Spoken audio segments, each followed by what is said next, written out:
Iginiit ng Malacanang na kinakailangan patunayan ng mga naghain na ikalawang impeachment complaint laban kay Pangulong Ferdinand R. Marcos Jr.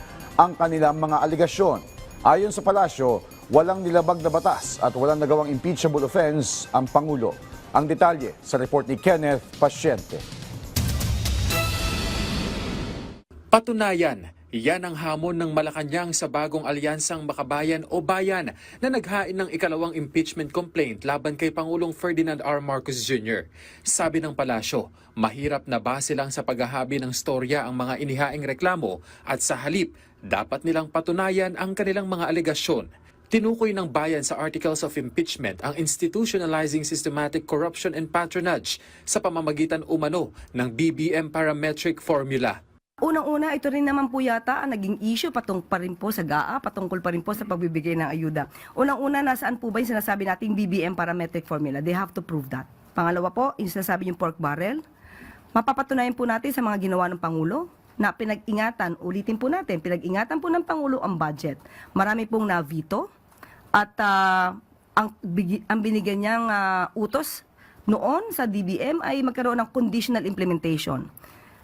Marami po ang mga nasaktan dahil hindi na ibigay ang kanilang mga budget na hinihiling dahil pinag-ingatan po at meron po tayong tinatawag na for later release.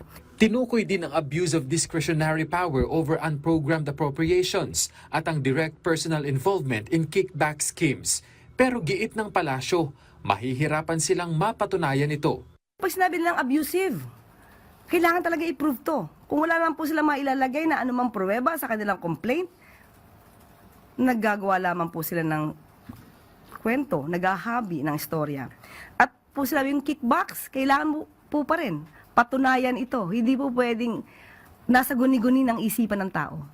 So, mahihirapan po sila talagang i-prove to dahil wala naman po talagang ginawa na violation ang ating Pangulo. Muli ring nanindigan ng Malacanang na walang ginawang impeachable offense ang Pangulo. Malakas po ang loob ng ating Pangulo na wala po siyang nalabag na anumang batas at hindi po siya gumawa ng anumang impeachable offense. Kenneth Pasyente para sa Pambansang TV sa Bagong Pilipinas.